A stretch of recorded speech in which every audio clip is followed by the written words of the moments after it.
ಬಂಧುಗಳ ಇವತ್ತು ಬಿಜೆಪಿ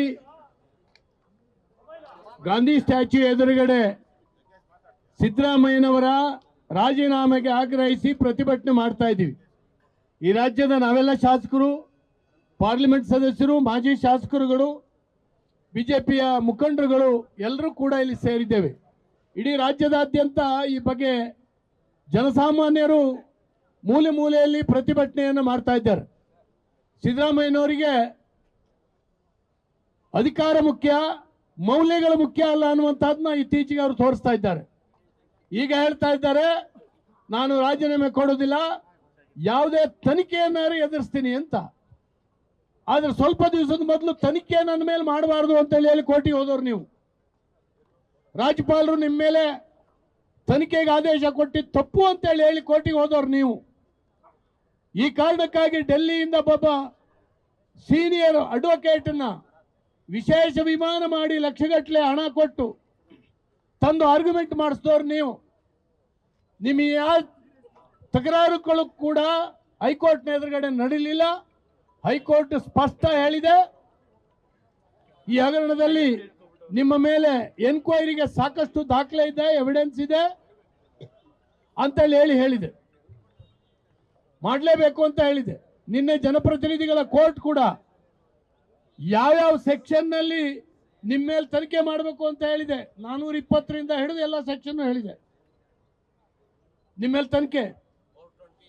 ಅದನ್ನೇ 420 ಅಂತ ಕನ್ನಡದಲ್ಲಿ ಹೇಳಿದೆ ನಾನು. ಆದ್ರಿಂದ ಆ ಎಲ್ಲ ಸೆಕ್ಷನ್ ಉಲ್ಲೇಖ ಮಾಡಿದೆ ಜನಪ್ರತಿನಿಧಿ ಕೋರ್ಟು. ನಾವು ಬಿಜೆಪಿಯವರೆಲ್ಲ ಹೇಳಿದ್ದು. ನಾವು ಬಿಜೆಪಿಯವರು ಹೇಳಿದಾಗ ನೀವು ಇಳಿದಿದ್ರೆ ಮರ್ಯಾದೆ ಇರ್ತಿತ್ತು, ನಿಮಗೆ ಗೌರವ ಇರ್ತಿತ್ತು. ಇವತ್ತು 11ನೇ ಇಸ್ವಿನಲ್ಲಿ ನೀವೇನು ಮಾತಾಡಿದ್ರಿ ಮೌಲ್ಯಗಳ ಬಗ್ಗೆ? 20 ಇಸ್ವಿನಲ್ಲಿ ನೀವೇನು ಮಾತಾಡಿದ್ರಿ? ನಿನ್ನೆ ದಿನ ನೂರಾರು ಸರಿ ನಮ್ಮ ರಾಜ್ಯದ ಜನರಿಗೆ, ರಾಷ್ಟ್ರದ ಜನರಿಗೆ ಬಿತ್ತರಿಸಿದ್ರು ನಿಮ್ಮದೇ ಶಬ್ದಗಳು, ನಿಮ್ಮದೇ ಭಾಷಣಗಳನ್ನ. ನಿಮಗೆ ನಾಚಿಕೆ ಆಗಬೇಕು. ವಿರೋಧ ಪಕ್ಷದಲ್ಲಿ ಇದ್ದಾಗ ಒಂದು ಮಾತು, ಆಡಳಿತ ಪಕ್ಷದಲ್ಲಿ ಇದ್ದಾಗ ಇನ್ನೊಂದು ಮಾತು. ನಿಮ್ಮ ನಾಲ್ಗೆ ಯಾವ ರೀತಿ ಹೊರಡುತ್ತೆ? ನೀವೊಬ್ಬ ದಕ್ಷ ರಾಜಕಾರಣಿ, 40-50 ವರ್ಷದ ಸಾರ್ವಜನಿಕ ಜೀವನದಲ್ಲಿ ನಿಮ್ಮ ಬಟ್ಟೆ ಮೇಲೆ ಒಂದು ಚಿಕ್ಕ ಕಪ್ಪು ಚುಕ್ಕೆ ಇಲ್ಲ ಅಂತ ಹೇಳಿ ಬೀಗ್ತಾ ಇದ್ದಂತ ನಿಮಗೆ ಕೋರ್ಟ್ ಹೇಳ್ತಲ್ರಿ ನೀವು ಫ್ರಾಡ್ ಅಂತ ಹೇಳಿ, ನೀವು ಅನ್ಯಾಯ ಮಾಡಿದ್ದೀರಿ ಅಂತ ಹೇಳಿ, ನೀವು ಭ್ರಷ್ಟಾಚಾರ ಮಾಡಿದ್ದೀರಿ ಅಂತ ಕೋರ್ಟ್ ಹೇಳಿದ್ರ ಮೇಲೆ, ತನಿಖೆ ಆಗಬೇಕು ಅಂತ ಹೇಳಿದ್ರ ಮೇಲೆ ನೀವು ಯಾಕೆ ಜೋತ್ ಬಿತ್ಕೊಂತೀರಿ? ಏನು ಆಗಲಿಲ್ಲ ಅನ್ನೋ ರೀತಿಯಲ್ಲಿ ನಾನು ಎದುರಿಸ್ತೀನಿ ಅಂತ ಹೇಳಿ ಮೊನ್ನೆ ಡೆಲ್ಲಿ ಮುಖ್ಯಮಂತ್ರಿ ತಗೊಂಡೋಗಿ ಜೈಲಿಗೆ ಹಾಕಿದ್ರು ಕೂಡ ಅಲ್ಲಿಂದನೇ ನಾನು ಮುಖ್ಯಮಂತ್ರಿಯಾಗಿ ಕಾರ್ಯನಿರ್ವಹಿಸ್ತೀನಿ ಅಂದ್ರು. ಅವರ ನಿಮಗೆ ರೋಲ್ ಮಾಡಲು ನೀವೊಂದು ಆಲ್ ಇಂಡಿಯಾ ಪಕ್ಷವ. ನೀವು ಇಡೀ ದೇಶದಲ್ಲಿ ಈ ಭ್ರಷ್ಟಾಚಾರಕ್ಕೆ ಹೆಸರಾಗಿರ್ತಕ್ಕಂಥ ನಿಮ್ಮ ಪಕ್ಷವನ್ನು ಗುಡಿಸಿ ಅರಬ್ಬಿ ಸಮುದ್ರಕ್ಕೆ ಎಸೆದಿದ್ದಾರೆ ಜನ. 120 ವರ್ಷಗಳ ಒಂದು ರಾಜಕೀಯ ಇತಿಹಾಸ ಇದೆ ನಿಮ್ಮ ಪಕ್ಷಕ್ಕೆ ಅಂತ ಹೇಳುವಂತ ನೀವು ಅಧಿಕಾರ ಕೊಟ್ಟಾಗ ನಡ್ಕೊಂಡಂತ ರೀತಿ ಯಾವುದು? ಹಿಂದಿನ ಸಾರಿ ಕೇಂದ್ರದಲ್ಲಿ ಹಗರಣಗಳ ಸಂತೆ ಮಾಡಿದ್ರಿ ನೀವು. ಇವತ್ತು ಕೂಡ ರಾಜ್ಯದಲ್ಲಿ ನಿಮ್ಮ ಕೈಗೆ ಅಧಿಕಾರ ಕೊಟ್ಟಾಗ ಏನ್ ಮಾಡ್ತಾ ಇದ್ದೀರಿ?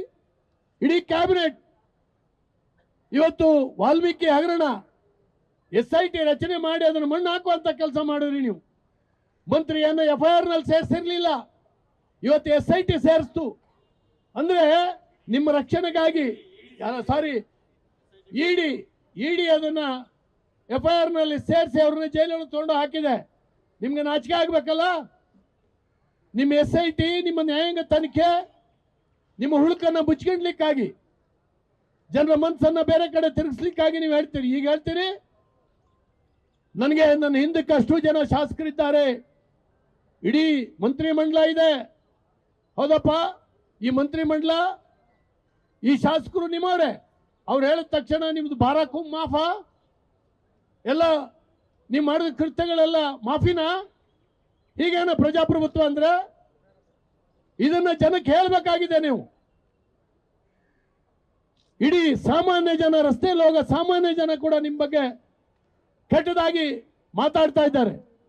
ಬಡವರಿಗೆ ಕೊಡೋ ಸೈಟನ್ನ, ಸಾಮಾನ್ಯ ಜನರಿಗೆ ಹಂಚುವಂತ ಸೈಟನ್ನ ಇವತ್ತು ನಿಮ್ಮ ಕುಟುಂಬಕ್ಕೆ ತಗೊಂಡ್ರಲ್ಲ, ಯಾವ ನೈತಿಕ ಹಕ್ಕಿದೆ ನಿಮಗೆ? ತಕ್ಷಣ ರಾಜೀನಾಮೆ ಕೊಡಬೇಕು, ಇಳಿಬೇಕು. ಕರ್ನಾಟಕ ಒಂದು ಸುಸಂಸ್ಕೃತವಾದಂಥ ರಾಜ್ಯ ಇದು. ರಾಮಕೃಷ್ಣ ಹೆಗಡೆ ಅವರಿಂದ ಹಿಡಿದು ಎಲ್ಲರೂ ಕೂಡ ರೋಲ್ ಮಾಡೆಲ್ ಆಗಿ ತೋರಿಸಿದ್ದಾರೆ. ಇಂಥ ಹಗರಣಗಳ ಬಗ್ಗೆ ಅವರ ಮೇಲೆ ಆಪಾದನೆ ಬಂದಾಗ FIR ಆಗಲಿಲ್ಲ, ಏನೂ ಆಗಲಿಲ್ಲ, ಆದರೆ ತಕ್ಷಣ ರಾಜೀನಾಮೆ ಕೊಟ್ಟು ಹಿಡಿದಿದ್ದಾರೆ. ನಿಮ್ಮ ಕೋಳಿವಾಡ್ರೆ ಹೇಳಿದ್ದಾರೆ ರಾಜೀನಾಮೆ ಕೊಡೋದು ಒಳ್ಳೆಯದು ಅಂತ. ನಿನ್ನೆ ಸಂತೋಷ್ ಹೆಗಡೆ ಅವರು ಹೇಳಿದ್ದಾರೆ, ಮಾಜಿ ಲೋಕಾಯುಕ್ತರು, ರಾಜೀನಾಮೆ ಕೊಡೋದು ಒಳ್ಳೆಯದು, ಕಾನೂನಿನ ಹೋರಾಟ ನೀವು ಮಾಡಿ, ನಿಮ್ಗೆ ಅಧಿಕಾರ ಇದೆ. ಆದರೆ ನೈತಿಕತೆಯ ಪ್ರಶ್ನೆ, ಒಬ್ಬ ಭ್ರಷ್ಟ ಮುಖ್ಯಮಂತ್ರಿ ಕರ್ನಾಟಕವನ್ನು ಆಳ್ತಾನೆ ಅಂತ ಹೇಳುವಂತ ತಲೆ ತಗ್ಸುವಂತ ಕೆಲಸ, ಇಡೀ ಕರ್ನಾಟಕದ 6.5 ಕೋಟಿ ಜನ ತಲೆ ತಗ್ಸುವಂತ ಕೆಲಸ ನೀವು ಮಾಡಬಾರ್ದು. ತಕ್ಷಣ ರಾಜೀನಾಮೆ ಕೊಟ್ಟು ಇಳಿದು ಬೇರೆಯವ್ರಿಗೆ ವಹಿಸಬೇಕು.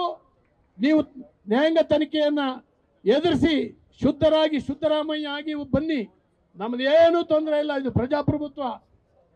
ಅಲ್ಲಿವರೆಗೆ ನೀವು ಅಧಿಕಾರದಿಂದ ಹೊರಗಿರಬೇಕು.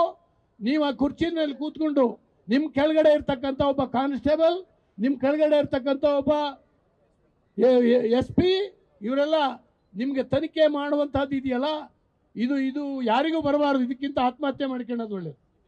ಇದು ಯಾರಿಗೂ ಬರಬಾರ್ದು. ಇದು ಆಕ್ಚುಲಿ CBIಗೆ ಇದನ್ನು ವಹಿಸಬೇಕು. ಇವತ್ತು ಅರ್ಜಿದಾರರು ಬಹುಶಃ ಹೈಕೋರ್ಟ್ನಲ್ಲಿ ಕೂಡ ಇದನ್ನು ಪ್ರಸ್ತಾಪ ಮಾಡ್ತಾ ಇದ್ದಾರೆ. ಅಂತ ವರ್ಡಿಕ್ಟ್ ಕೂಡ ಬರ್ಬೋದು ಅಂತ ನಾನು ನಿರೀಕ್ಷೆ ಮಾಡಿದ್ದೀನಿ. 2 ಕೋರ್ಟ್ನಲ್ಲೂ ಕೂಡ ನಿಮಗೆ ವಿರುದ್ಧವಾಗಿರ್ತಕ್ಕಂಥ ತೀರ್ಪು ಬಂದಿದೆ. ಜನತಾ ನ್ಯಾಯಾಲಯದ ಎದುರುಗಡೆ ಹೋಗೋಣ, ನೀವು ರಾಜೀನಾಮೆ ಕೊಟ್ಟು ಬನ್ನಿ. ಇಡೀ ಸರ್ಕಾರ ನಿಮ್ಮದು ಭ್ರಷ್ಟಾಚಾರ, ಇಡೀ ಸರ್ಕಾರ ಭ್ರಷ್ಟಾಚಾರದಲ್ಲಿ ಮುಳುಗಿದೆ. ಹಿಂದೆ ಮಾಡಿರ್ತಕ್ಕಂಥ ಕೆಲಸದ ಬಿಲ್ ಕೊಡ್ಲಿಕ್ಕೆ ನೀವು ಎಷ್ಟು ವಸೂಲಿ ಮಾಡ್ತಾ ಇದ್ದೀರಿ. ಕೆಂಪಣ್ಣ ಮೊನ್ನೆ ತೀರೋದ್ರು, ಅವರು ಒಂದು ಮಾತು ಇಟ್ಕೊಂಡು ನೀವು ಭಾರಿ ಜಗ್ಗಾಡಿದ್ರಿ. ನೀವು ಈಗ ಹೇಳಿ, ನೀವು ಹೇಳ್ತಾರೆ ಯಾರಾದ್ರೂ ಕಾಂಟ್ರಾಕ್ಟರ್ ನಿಮ್ಮ ಬಗ್ಗೆ ಒಳ್ಳೆ ಭಾವನೆ ಹೇಳ್ತಾರೆ,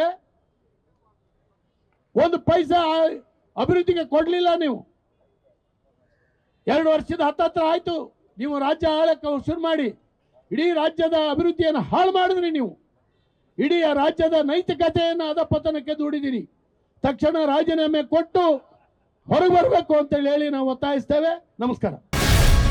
ಗ್ಯಾರಂಟಿ ನ್ಯೂಸ್, ಸುದ್ದಿ ಖಚಿತ, ನ್ಯಾಯ ನಿಶ್ಚಿತ.